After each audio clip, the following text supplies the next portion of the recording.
तर महिला डॉक्टर आत्महत्या प्रकरणामध्ये आरोप सुरू असताना माजी खासदार रणजितसिंह नाईक निंबाळकर यांची आज संध्याकाळी 6 वाजता सभा होणार आहे। फलटणच्या गजानन चौकामध्ये सभा होणार आहे आणि या सभेमधून रणजितसिंह नाईक निंबाळकर त्यांच्यावरती होत असलेल्या आरोपांवरती उत्तर देखील देणार आहेत। तर आज संध्याकाळी 6 वाजता ही सभा आयोजित करण्यात आलेली आहे आणि अनेक दिवसांपासून रणजितसिंह नाईक निंबाळकर यांच्यावरती आरोप होत होते। तर फलटणमधील महिला डॉक्टर आत्महत्या प्रकरणी आज राज्यभरातील डॉक्टरांच्या विविध संघटनांनी काम बंद आंदोलन हे पुकारलेले आहे।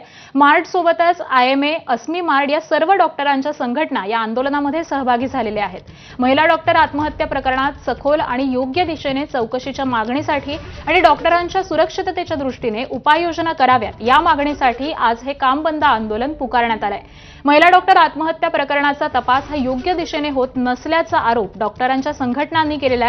शिवाय डॉक्टरांच्या सुरक्षिततेचा प्रश्न हा सुद्धा पुन्हा समोर आल्याचं या संघटनांचं म्हणणं आहे।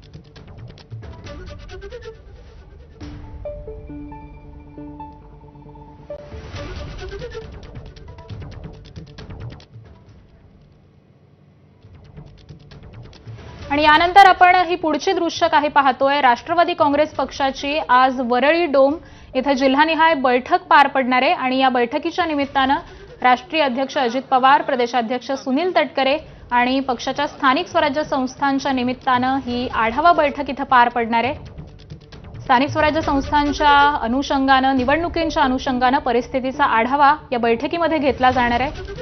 पुढचे 5 दिवस जिल्हानिहाय बैठका या पार पडणार असून प्रत्येक दिवशी 8 जिल्ह्यांचा आढावा हा घेतला जाणार आहे। तर आज पहिल्या दिवशी संपूर्ण मराठवाड्यातील जिल्ह्यांचा आढावा या बैठकीमध्ये घेतला जाणार आहे।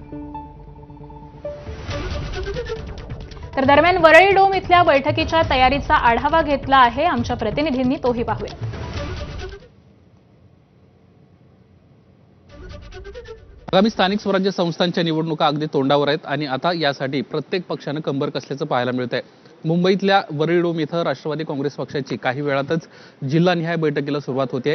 राष्ट्रवादी काँग्रेस पक्षाचे राष्ट्रीय अध्यक्ष अजित पवार यांच्या उपस्थितीत ही बैठक वरळी डोम इथं पार पडणार आहे। या बैठकीसाठी पक्षाचे सर्व वरिष्ठ नेते उपस्थित असतील। यासोबतच प्रत्येक जिल्ह्याचे पदाधिकारी देखील बोलवण्यात आलेले आहेत। प्रत्येक दिवशी 8 जिल्हे अशा पद्धतीचं नियोजन करण्यात आलेलं आहे। पुढील 5 दिवस या मॅरेथॉन बैठका पार पडणार आहेत। सुरुवातीला छत्रपती संभाजीनगरची बैठक पार पडते आणि तिकडचे सर्व पदाधिकारी जे आहेत ते आता या बैठकीसाठी पोहोचले।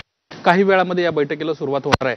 छत्रपती संभाजीनगरचे आम्ही आहोत आणि आजच्या बैठकीमध्ये ह्या ज्या स्थानिक स्वराज्य संस्थेच्या निवडणुका आहेत, ज्या कार्यकर्त्यांच्या निवडणुका म्हणून ओळखल्या जातात, त्यामध्ये कार्यकर्त्यांना कसं बळ देण्यात येईल या संदर्भात दादा आम्हाला मार्गदर्शन करणार आहे आणि सोबतच आमच्या समस्या ऐकून घेणार आहेत। जरी जिल्ह्यात पूर्ण महायुतीचे असले पण राष्ट्रवादी काँग्रेसने कोणासोबत युती करायची या संदर्भात आम्ही प्रत्येक तालुक्यातून, जिल्ह्यातून आपल्या आपल्या याची पक्षाची भूमिका मांडून कसे त्या ठिकाणी जास्तीत जास्त आपले उमेदवार कसे त्या ठिकाणी नगरपालिका असन, जिल्हा परिषदला आपल्याला त्या निवडून येण्यासाठी आम्ही आमची भूमिका या ठिकाणी त्या पक्षाकडे ज्या अडचणी आहेत मित्रपक्षासोबत असताना पण त्या आम्ही त्यांच्यासमोर मांडणार आहेत। इच्छुक जे नगराध्यक्ष पदाचे उमेदवार आहेत यासोबतच माजी तिथले नगरसेवक असतील, आता निवडणुकीला उभं राहू इच्छित असणारे नगरसेवक असतील, ही सर्व मंडळी जी आहेत त्या आजच्या बैठकांमध्ये सहभागी होते आणि काही क्षणांमध्ये या बैठकीला सुरुवात होताना आपल्याला दिसणार आहे। कॅमेरामन सचिन शिंदेसह निलेश बुदावले, एबीपी माझा, मुंबई।